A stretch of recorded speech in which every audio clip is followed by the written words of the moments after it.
pickles is sort of a funny word because in this country we tend to think of pickles as a cucumber flavored with dill. I do make those in the summer, but I consider everything I do a pickle. So everything on the carts down here is cabbage based, is one of 10 different types of sauerkraut. Over here on this table, we do some of our more smaller experiments. This is a turnip, carrot, calendula, bee pollen pickle. This is a purple carrot pickle done in a chamomile brine. This is a celery and cauliflower kimchi. This is a beet, daikon, and ginger and seaweed pickle. This is our sort of more traditional Japanese pickle table.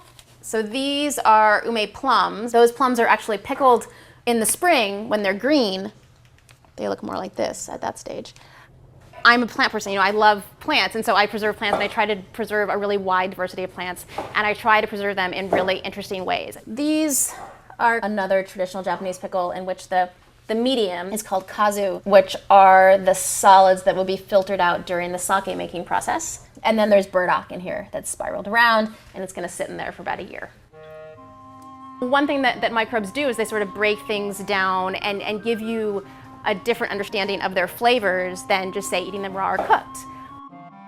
We at any given time, probably have at least 50 different products, which is possibly a ridiculous way to run a business, but I live in Northern California and there's such amazing diversity of plants grown here, and so I really like what's here to sort of reflect what is growing.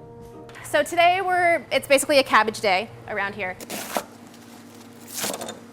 With most everything we do, we're souring plants. Fermentation, it really ventures throughout our diet.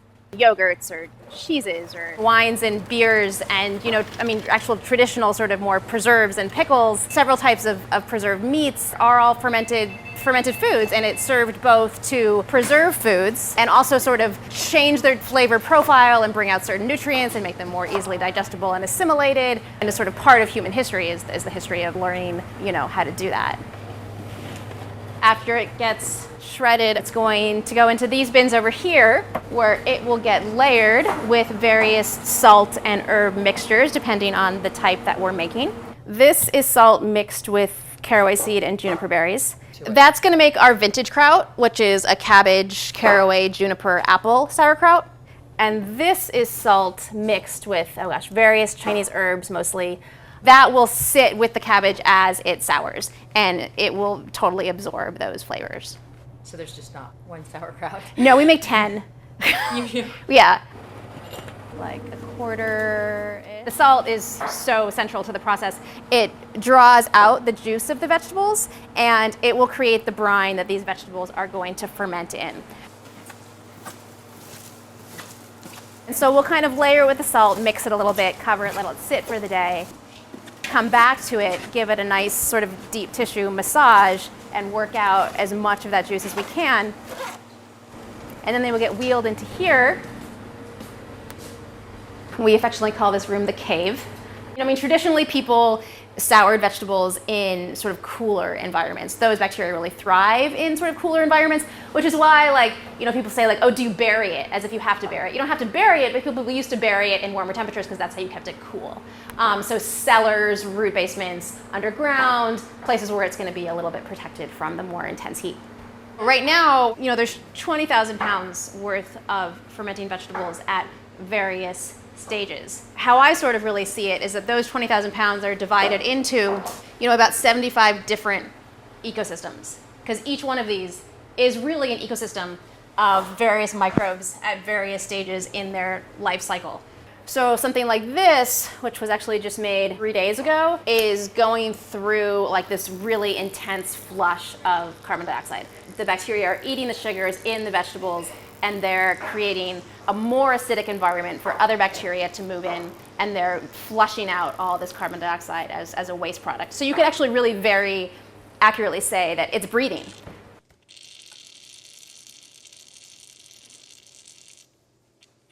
Fermentation covers a really broad range of microbial alchemy. Yeast, molds, fungi, bacteria, alcohol. It covers lactic acid fermentation.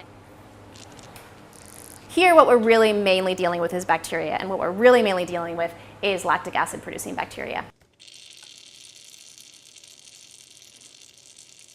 So they go through this sort of more intense bubbling period for, maybe like a week or so. After that, they'll kind of calm down.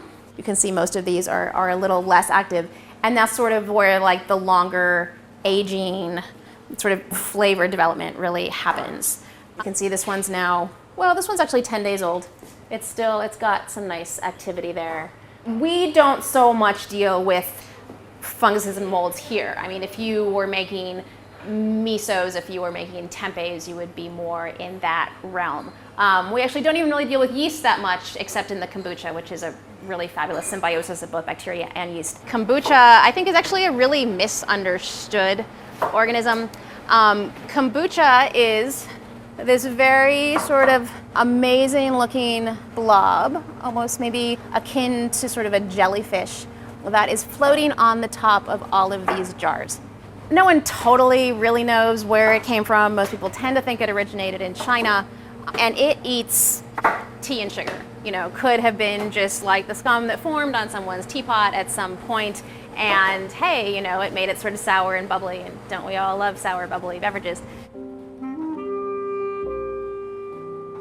It will vary a lot. I mean, people say kombucha, drink as if it's sort of one thing. Kombucha in my head is merely the name of the culture, and how you tend to feed it and how you treat it will very much dictate what sort of beverage you end up with. When you start engaging with the microbial world, one thing that I think is really good to understand is that there are no sort of hard rules. You're dealing with bacterial lifespans, which are nothing like our understanding of time. They work on their own speed. And so you sort of need to come, you need to sort of enter that world. You sort of need to get out of your, it's going to take this long to do that, because that's just not true. If we're going to start speaking averages, they will be in this stage for, say, depending on the time of year and what you're feeding them and their mood in general, let's say 1 to 4 weeks. Then we bottle them with various juices, perhaps, and we do a second fermentation to create the carbonation in the bottle. Much akin to making beer, really. We can come over here, and you can even sort of really start to sense the speed of the bubbles rising up through the chamomile. It's very much breathing. I really like to say breathing when we talk about carbon dioxide release, because I think it really drives home the point of eating living food. It very much is alive. People don't really tend to think about their food as being alive in sort of our modern industrial food sense. When you say food is alive, that tends to freak people out. And, but eating really denatured dead food is, obviously causes a whole host of problems. This is a fun one to look at. A kombucha that's done on a calendula tea, and there's still some calendula flowers floating about. You can actually see it's breathing because the top is bulging. People are so used to this idea of dead food, where if you see anything bulging, then oh my God, it's going to kill you, right? It's just breathing. So it's just what it does. We were looking at those burdock in the sake dregs. When you're eating this, you would actually rinse off the sake and you would just eat the burdock. One of my favorite things we do is a chili paste. We only make it in the fall when there's a really wide array of fresh chilies. I mean, traditionally, fermented chili pastes were a huge part of the diet, most often China, Korea. Now we sort of have these very modern hot sauces filled with vinegar and sugar, and they're totally unsatisfying. But a lot of people come to this type of food for its health benefits. And, of course, your whole digestive system in sort of an ideal world is an ecosystem.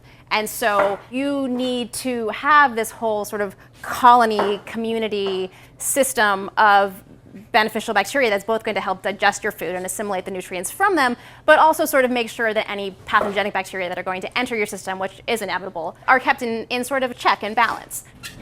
So, we were looking at that vintage kraut salt. So this is what it would look like when it's in its jar. Sauerkraut out there, almost all of what you find is pasteurized. That's probably what most people think of as sauerkraut, like the canned sauerkraut and that kind of lifeless looking soggy thing on your plate. I mean, that goes for so many foods. When you pasteurize it, you are killing everything in it, which is what will make it totally stable indefinitely. So you could put it on a shelf, you could ship it across the country. It's at that point no longer a living thing that actually needs to be sort of paid attention to. Every morning I come in here and do a 2 to 3 hour walkthrough just of like what's going on. You know, everything we do is it's not like we make things and we sell it. Like we make things and then it goes through this long process and then, you know, I have 50 different products and you find that each batch sort of goes at its own rate. And so, you know, those take a lot of tending and they take a lot of attention. And they take, you know, basically all of my tending and attention. So it's a difficult business to run if it's not sort of your love and passion. It's difficult to do a whole lot of other things with your life. Like vacation. Like vacation, yeah.